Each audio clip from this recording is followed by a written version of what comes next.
ഗഹൻ ഗില്ലിൻ്റെ ദില്ലിമേം ഉന്നീതയും എന്ന ഓർമ്മക്കുറിപ്പിൻ്റെ മലയാള പരിഭാഷയിലേക്ക് ഏവർക്കും സ്വാഗതം. മറ്റേതൊരു ദിവസത്തെയും പോലെയുള്ള ഫെബ്രുവരി മാസത്തിലെ ഒരു തണുത്ത സായാഹ്നം. ലേഖിയ ഗഗൻ ഗിൽ സ്വാതിയിൽ നിന്ന് കുറച്ച് സാഹിത്യ അക്കാദമിയുടെ പ്രസിദ്ധീകരണം വാങ്ങി ബിർള മന്ദിനടുത്തുള്ള ഒരു ഓട്ടോയിൽ കയറി. ഓട്ടോക്കാരനെ ശ്രദ്ധിച്ചപ്പോൾ തന്നെ അയാൾ വളരെ ക്ഷീണിതനാണെന്ന് മനസ്സിലായി. അയാൾ ഒരു വൃത്തികെട്ടതും കീറിയതും പകുതി കൈയുള്ളതുമായ ഒരു സ്വെറ്റർ ധരിച്ചിരുന്നു. അദ്ദേഹത്തിൻ്റെ കുഴിഞ്ഞ കണ്ണുകളും മുഖത്ത് ഉയർന്ന അസ്ഥികളും ഓട്ടോയുടെ കണ്ണാടിയിലൂടെ ഞാൻ കണ്ടു. രോഗവും ദാരിദ്ര്യവും കൂടാതെ മറ്റെന്തൊക്കെയോ അയാളുടെ മുഖത്ത് കാണാനുണ്ടായിരുന്നു. ഓട്ടോ ഓടാൻ തുടങ്ങിയപ്പോൾ തന്നെ അയാൾ ചുമയ്ക്കാൻ തുടങ്ങിയിരുന്നു. ചുമ തുടങ്ങിയിട്ട് 10-12 വർഷമായി. പണമില്ലാത്തതിനാൽ ചികിത്സയ്ക്ക് ശ്രമിച്ചില്ല. ലേഖിയ യാത്രക്കിടയിൽ അയാളെക്കുറിച്ച് ചില കാര്യങ്ങൾ ചോദിച്ചറിഞ്ഞു.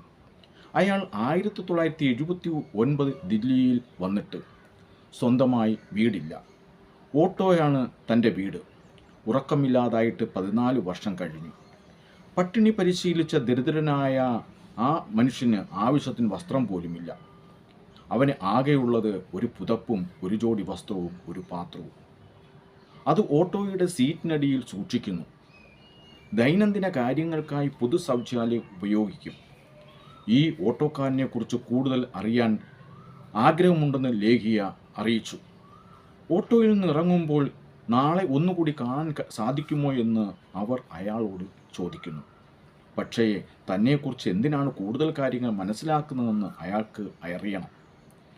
ഞാൻ റേഡിയോയ്ക്ക് വേണ്ടി പ്രോഗ്രാം ചെയ്യുന്നത് കൊണ്ടാണെന്ന് പറഞ്ഞപ്പോൾ അടുത്ത ദിവസം കാണാമെന്ന് 10 മണിക്ക് കാണാമെന്ന് അദ്ദേഹം സമ്മതിക്കുന്നു. അടുത്ത ദിവസം കൃത്യമായ സമയത്ത് തന്നെ അയാൾ ലേഖിയുടെ വീട്ടിലെത്തി.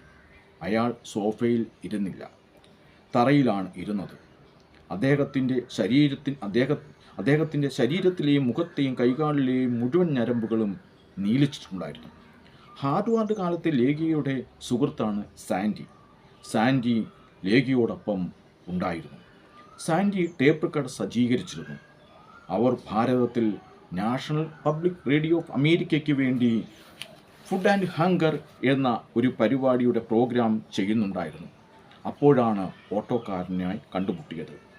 അയാളുടെ പേര് രാജാറാം എന്നാണ്. ഉത്തർപ്രദേശിലെ ഉന്നാവിലാണ് ജനനം. ചാന്ദിനി ചൗക്കിൽ 8 വർഷത്തോളം സൈക്കിൾ റിക്ഷ ഓടിച്ചു. ഇതിനിടയിൽ ദയാലുവും ധനികനുമായ ഒരു നല്ല മനുഷ്യന് 1.5 വർഷക്കാലം സേവനം ചെയ്തു. ആ ദയാലുവായ മനുഷ്യൻ സമ്മാനിച്ചതാണ് ഈ പഴയ തൻ്റെ പക്കലുള്ള ഓട്ടോ. ഇതിനു മുമ്പ് എൻ്റെ ഗ്രാമത്തിൽ വയലിലാണ് അദ്ദേഹം പണിയെടുത്തിട്ടുണ്ടായിരുന്നത്. വെള്ളപ്പൊക്കത്തിൽ വീട് നശിച്ചുപോയി. ദാരിദ്ര്യം കൊണ്ട് വീട് പുനർനിർമ്മിക്കാൻ സാധിച്ചില്ല. ഞങ്ങളുടെ തലമുറകൾക്ക് ഒരാൾക്കും ഗ്രാമത്തിൽ ഭൂമി ഉണ്ടായിരുന്നില്ല. എനിക്ക് 14-15 വയസ്സുള്ളപ്പോഴാണ് അച്ഛൻ അന്ധനായത്. അവിടുന്ന് ഞാൻ ഡൽഹിയിലേക്ക് വന്നു. 2 നേരം വയറു നിറയ്ക്കാൻ കഴിയുന്നത് സന്തോഷമുണ്ടെന്ന് അയാൾ പറഞ്ഞു. അയാളുടെ പല ചോദ്യങ്ങൾക്കും എനിക്ക് ഉത്തരം ഉണ്ടായിരുന്നില്ല. തൻ്റെ ചുമയ്ക്ക് കാരണം പുകയാണോ എന്നുപോലും അയാൾക്ക് അറിയില്ല. ഒരുപക്ഷെ ദൈവശിക്ഷയായിരിക്കും. അയാൾ ചിന്തിക്കുകയാണ്. കൃത്യമായ പ്രായം ഓർമ്മയില്ലെങ്കിലും 1962 5-ാം ക്ലാസ്സിൽ പഠിക്കുന്നുണ്ടായിരുന്നു. 8-ാമത്തെ വയസ്സിലാണ് സ്കൂളിൽ പോകാൻ തുടങ്ങിയതെന്നും അയാൾക്ക് ഓർമ്മയുണ്ട്. ലേഖിയുടെ കണക്കൂട്ടിൽ അയാൾക്ക് 40 വയസ്സിൽ കൂടുതലില്ല. ഒരു നല്ല ദിവസം അയാളുടെ ജീവിതത്തിലേ ഉണ്ടായിരുന്നില്ല. 2 നേരം ഭക്ഷണം കിട്ടിയാൽ അതാണ് ഏറ്റവും സന്തോഷം. ഈ ഓട്ടോ തൊഴിലാളിയുമായി സംസാരിച്ചപ്പോൾ ലേഖിയയ്ക്ക് ഒരു കാര്യം മനസ്സിലായി. ഒരേ പട്ടണത്തിൽ 2 അവസ്ഥകളിൽ ജീവിക്കുന്നവരാണ് അവർ. ഒന്ന് ആഹാരവും വിശപ്പും എന്ന അവസ്ഥയും മറ്റൊന്ന് വീടില്ലാത്തവൻ്റെയും ഗൃഹാതുരത്വത്തിൻ്റെയും അവസ്ഥ.